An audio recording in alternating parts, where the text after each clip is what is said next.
Hello everyone. आज हम बात करेंगे प्लस टू क्लास की बिन स्टडी का जो चैप्टर नंबर 11.2 है उसके बारे में, पर उसके साथ साथ 11.3 11.4 भी इसी 5 से 10 मिनट की वीडियो में कवर हो जाएगा।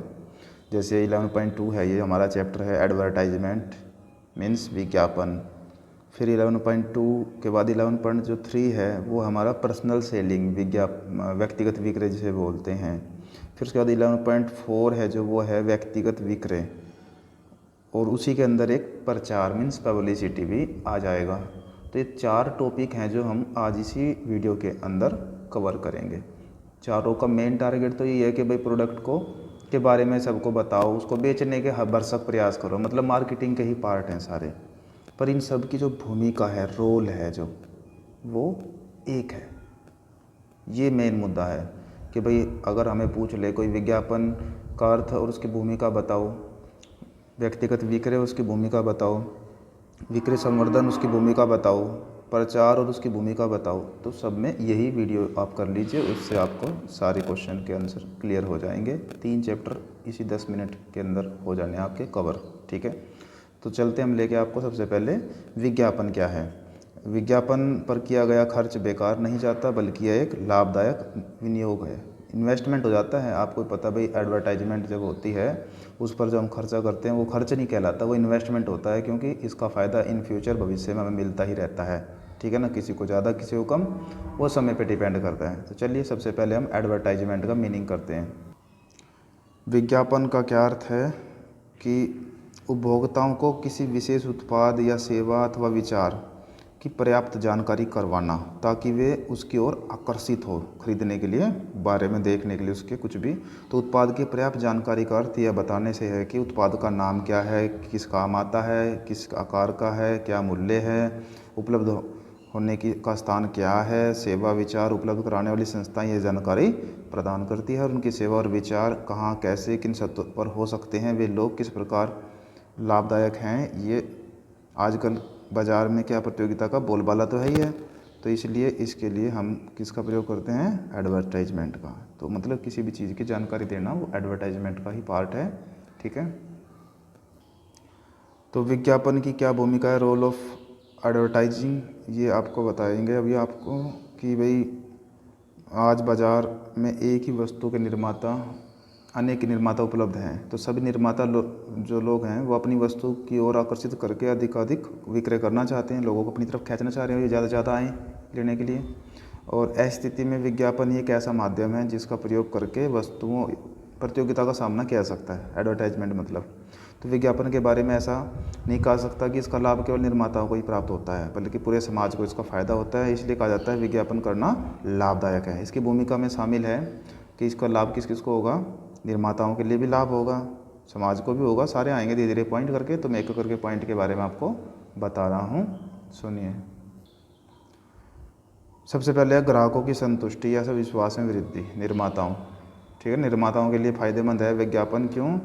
क्योंकि इससे क्या होता है, वो ग्राहकों को संतुष्टि दे देते हैं इस चीज़ से कि भाई विज्ञापन के माध्यम से निर्माता अपने नए उत्पादों की जानकारी संभावित उपभोक्ताओं तक पहुंचा देते हैं। जानकारी प्राप्त होने के बाद ही नए लोग जो है उत्पाद को खरीदने का मन बनाते हैं, पुराने और नए हो सारे मतलब। और ग्राहकों को संतुष्टि और विश्वास में वृद्धि होती है एडवर्टाइजमेंट से। पुराने उत्पादों की मांग की वृद्धि में सहायक, कि भाई विज्ञापन के माध्यम से क्या होगा, हम पुराने उत्पाद है जो उनको मांग को बढ़ा सकते हैं। विज्ञापन के माध्यम से क्या होगा, लोग उन्हें देखेंगे और बार बार उनको खरीदने की कोशिश करेंगे, तो बार बार खरीदेंगे तो लाभ बढ़ेगा। इस तरह से मांग बढ़ाता है ये हमारे पुराने उत्पाद की भी विज्ञापन। प्रतियोगिता का सामना करने में सहायक, प्रतियोगिता का कंपटीशन, विज्ञापन के माध्यम से एक निर्माता अपने उत्पाद को प्रतियोगी निर्माताओं के उत्पादों से बेहतर साबित करने का भी प्रयास करता है। यह यदि विज्ञापन ठीक ढंग से किया जाए तो यह प्रयास सफल भी हो जाता है। ठीक है, तो ये सारे निर्माताओं के लिए महत्व में शामिल हैं। उसके बाद है बाजार क्षेत्र की वृद्धि में सहायक, कि विज्ञापन के माध्यम से निर्माता अपने उत्पाद की जानकारी दूर दूर तक फैले लोगों तक पहुंचा सकता है। जिन स्थानों पर व्यक्तिगत संपर्क नहीं किया जा सकता, विज्ञापन वहां तक आराम से पहुंच जाता है। इस प्रकार विज्ञापन से बाजार क्षेत्र में वृद्धि होती है और विक्रय बढ़ता है हमारा। ठीक है, ये सब निर्माताओं के ही महत्व में चल रहा है। ब्रांड प्राथमिकता उत्पन्न करने में भी सहायक है। प्राय निर्माता विज्ञापन के माध्यम से अपनी वस्तुओं की विशेषता बताते समय ब्रांड पर विशेष ध्यान देते हैं। प्रत्येक निर्माता अपने ब्रांड का, वस्तु का ब्रांड है जो आकर्षक बनाने का प्रयास करता है ताकि लोग उसे आसानी से याद रख सकें, और अगर लोगों को ब्रांड पसंद आएगा तो वो पता ही आपको वस्तु खरीदने पर प्राथमिकता देंगे। तो ये थे हमारे निर्माताओं के लिए महत्व। अब आ गए हैं समाज के लिए महत्व, इम्पोर्टेंस ऑफ सोसाइटी। तो समाज के लिए क्या क्या महत्व है भाई? एडवर्टाइजमेंट का भूमिका है जो, तो समाज के लिए क्या है? अधिक रोजगार बढ़ाने में सहायक। विज्ञापन से रोजगार अधिक अवसर प्राप्त होते हैं विज्ञापन से, तो जिसके लिए अनेक नमूने तैयार करने वाले या लेखक का काम करने वाले या अन्य कलाकारों को रोजगार के अच्छे अवसर प्राप्त हो जाते हैं, क्योंकि उसको प्रिंटिंग भी करनी है, चिपकाने का काम भी हो गया भाई, लिखना भी है, नई नई कुछ बात भी डालनी है, तो इसलिए रोजगार बढ़ता है। जीवन स्तर के सुधार में भी सहायक है। विज्ञापन के माध्यम से लोगों को अनेक नई नई वस्तुओं की जानकारी भी प्राप्त होती है। जैसे जैसे नई नई वस्तुओं का प्रयोग करने लगते हैं लोग, वैसे वैसे उनके जीवन स्तर में सुधार होता है। विज्ञापन द्वारा रोजगार में वृद्धि होने से लोगों की आय बढ़ती है और जीवन स्तर अच्छा हो जाता है, अच्छा प्रभाव पड़ता है। मतलब संदेश वाहन के माध्यमों को जीवित रखने में भी सहायक है। मतलब संदेश वाहन के मुख्य माध्यम समाचार पत्र, पत्रिकाएं, टेलीविज़न, रेडियो, या क्या इनकी आय का मुख्य स्रोत भी कौन है भाई? विज्ञापन ही तो है। यदि विज्ञापन संदेश वाहन के इन माध्यमों का आय बढ़ती है, ठीक है ना, उनको भी आय बढ़ेगी, उनके पैसे बढ़ेंगे, समय उनकी भी जीविका चलेगी मतलब, और क्या बताएं आपको, समय भी नहीं लगता। संदेश वाहन को जीवित रखने में ये एडवर्टाइजमेंट हेल्पफुल है। स्वस्थ प्रतिस्पर्धा के निर्माण में भी सहायक। जब कोई कंपनी अपने उत्पाद का विज्ञापन करती है तो उनका प्रयास यह भी रहता है कि भाई उत्पाद की किस्म में सुधार किया जाए और मूल्य में कमी की जाए। निर्माताओं का प्रयास रहता है कि उत्पादों में कमी निकालने की अपेक्षा अपने उत्पाद को बेहतर किया जाए, ठीक है ना, अन्य को कम खराब बताने बजाय अपने को बढ़िया करो। इससे स्वस्थ प्रतिस्पर्धा का निर्माण होता है और पूरे समाज इसका लाभ उठाता है। देश के आर्थिक विकास में भी सहायक है। तो आज विज्ञापन का प्रभाव एक देश के अंदर तक ही सीमित नहीं है, बल्कि यह देश की सीमाओं को लांघ चुका है, और सैटेलाइट के माध्यम से विज्ञापन को विदेशों में भी दिखाया जाता है, जिसके परिणामस्वरूप निर्यात की संभावना बढ़ती है, ठीक है, विदेशी मुद्रा प्राप्त होती है, नए नए उद्योग धंधों का विकास होता है और देश का आर्थिक विकास होता है, ठीक है। तो ये तो सारे थे समाज के लिए महत्व। अब बात आ गई है ग्राहक के लिए महत्व।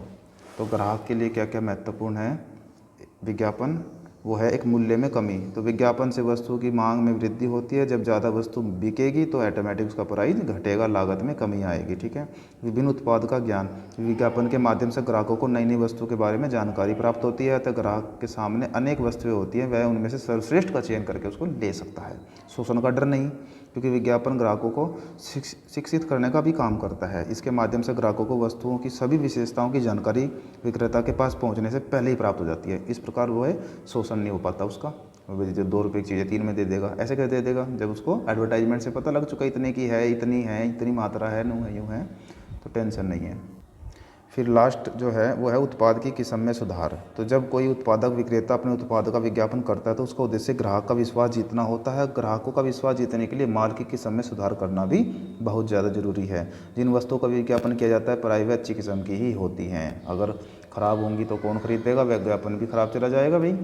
तो इस तरह से हमने जो आपको पढ़ाए ये थे भूमिका विज्ञापन की, जिसको 3 भागों में बांटा गया है। एक था निर्माताओं के लिए या व्यापारियों के लिए बोल सकते हो आप महत्व, समाज के लिए महत्व और ग्राहकों के लिए महत्व। तो इसी प्रकार जब हम आगे पढ़ेंगे व्यक्तिगत विक्रय संवर्धन या प्रचार, तो उनकी भी भूमिकाओं को इसी तरह 3 भागों में बांटा जाएगा और उनके अंदर भी यही हेडिंग आप डालेंगे। बस विज्ञापन वर्ड के बजाय वही लिखेंगे जिस चैप्टर से रिलेटेड क्वेश्चन आएगा, ठीक है। अब हम बढ़ते हैं आगे। अब बात हो रही है व्यक्तिगत विक्रय क्या है। पर्सनल सेलिंग मतलब व्यक्तिगत विक्रय के अंतर्गत उत्पाद क्रेताओं को वास्तव में बेचा जाता है, ठीक है ना। 100% बेच ही जाएगा। पर्सनल मतलब उसके पास पर्सनली आके बैठ जाएगा, ऐसा है जी, वैसा है, ये है, वो है, तो बंदा फिर उसको ले ही लेता है। तो इसका यही मीनिंग बनने वाला है, सुनिएगा ध्यान से। तो हम बात कर रहे हैं व्यक्तिगत विक्रय, पर्सनल सेलिंग की। कि व्यक्तिगत विक्रय का अभिप्राय विक्रय वृद्धि के ऐसे माध्यम से है जिससे क्रेता विक्रेता दोनों प्रत्यक्ष रूप से आमने सामने होते हैं, फेस टू फेस। मतलब विक्रेता अपने उत्पाद के क्रेता के सामने प्रस्तुत करता है, उसकी विशेषताओं का वर्णन करता है और संभावित क्रेता के संदेह को दूर करके उसकी पूरी तरह से उसको संतुष्ट कर देता है और सेल हो गई। फिर व्यक्तिगत विक्रय और उसकी भूमिका, अगर ऐसे क्वेश्चन आ गया तो भूमिका मैंने आपको बताया ही है, वही है जो हमने अभी पीछे किया है, ठीक है। अब बात आ गई है 11.4 जो चैप्टर है विक्रय संवर्धन, मतलब सेल्स, प्रमोशन और पब्लिसिटी और प्रचार मतलब। तो विक्रय संवर्धन का अभिप्राय ऐसी अनियमित क्रियाओं से है जो उपभोक्ताओं व मध्यस्थों को प्रोत्साहित करती हैं। तो ये कस्टमर को भी और मीडिएटर को भी क्या करेगी, प्रोत्साहित करेगी, उनके बारे में ये उनको बताएगी। मतलब कैसे? विक्रय संवर्धन का क्या मीनिंग है? सेल प्रमोशन मतलब कि सेल का प्रमोशन करना। तो विक्रय संवर्धन के बारे में हम बता रहे थे, इसका मुख्य काम क्या है कि मूल्यों में कमी करना। भाई मूल्य को कम करके किसी तरह सेल करना, मतलब माल को कूपन बांट के, कुछ आकर्षित सिस्टम बना के, प्रतियोगिताएं करवा के, उपहार बांट करके इनको शामिल किया जाता है इसके अंदर। यह एक अनियमित क्रिया होती है कुछ विशेष अवसरों पर ही विक्रय में तीव्रता लाने के लिए। भाई विक्रय सेल को जल्दी से जल्दी बढ़ाने के लिए ज़्यादा तेज़ी से इस माध्यम का प्रयोग किया जाता है। विक्रय संवर्धन आज फैशन न होकर एक आवश्यकता बन चुका है। तो इस माध्यम के द्वारा उपभोक्ता एवं मध्यस्थ दोनों ही प्रेरित होते हैं। तो कुल मिला के एक ऐसा सिस्टम जो मतलब छूट दो, एक के साथ एक फ्री दो, कूपन बांटो, कुछ भी टेक्निक जिससे कि सेल बढ़ जाए, ठीक है, ये होता है हमारा विक्रय संवर्धन। अब हम आपको लेके चलते हैं पब्लिसिटी। प्रचार क्या है? प्रचार मतलब पब्लिसिटी, यह ग्राहकों को किसी विशेष उस उत्पाद की जानकारी प्रदान करने का एक ऐसा माध्यम है जिसके लिए उत्पादकों को कोई प्रयास नहीं करना पड़ता, ठीक है ना। यदि किसी समाचार पत्र, पत्रिका संपादक स्वयं ही किसी अन्य कंपनी के उत्पाद की जानकारी प्रकाशित करता है तो इसे प्रचार कहते हैं। इसके लिए उत्पादक को व्यय नहीं करना पड़ता। समाचार पत्र का संपादक अपने पाठकों की जानकारी में वृद्धि करने के उद्देश्य से ऐसा करता है। इस तरह की सूचना का ग्राहकों पर अच्छा प्रभाव पड़ता है। तो पब्लिसिटी का मतलब होता है जो बिना खर्चे के होने वाला एक प्रचार प्रसार है, ठीक है, चाहे वो किसी भी माध्यम से किया जाए। तो इसमें पब्लिसिटी हम इसको बोलते हैं। अब हमने यहाँ पे 4 टॉपिक किए हैं, विज्ञापन, व्यक्तिगत विक्रय, विक्रय संवर्धन और प्रचार।